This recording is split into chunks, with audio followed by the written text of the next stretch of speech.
今日帶大家嚟富食街嘅榮記海鮮小炒度食晚飯，門口都黐咗啲超值嘅套餐，只係堂食啦，5線精選只限堂食，仲有其他嘅優惠，自己慢慢睇啦。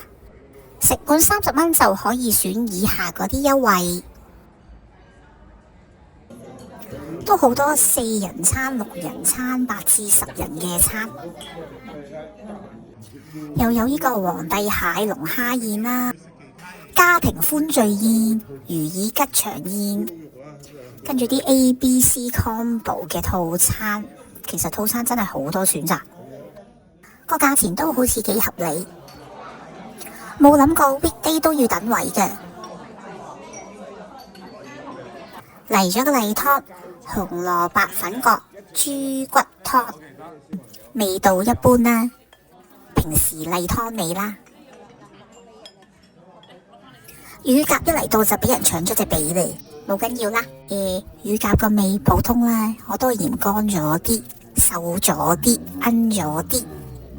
片皮鴨個肉身唔錯，肥度同瘦度啱啱好，6蚊就可以加多份皮，先夠我食。塊皮都唔錯，都夠薄，唔乾。29蚊9毫9真係唔錯噶啦。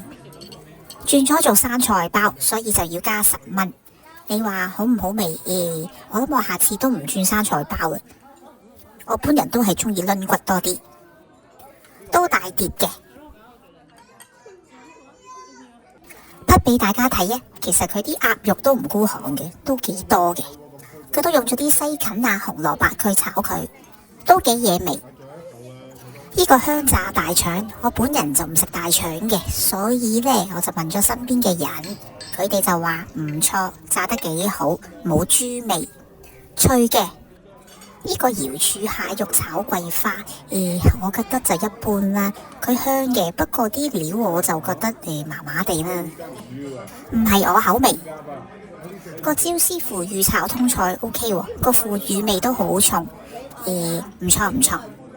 咕嚕肉個味係好嘅，個甜味同酸味係啱啱好，不過可惜就太多肥膏啦。佢係一咬落口，肥膏多過肉嘅。個紅豆沙唔錯，啲紅豆都夠腍，個甜度又啱啱好，我都食咗2碗呢。總括嚟講，環境食物態度都唔錯，尤其是啲伙計好有禮貌。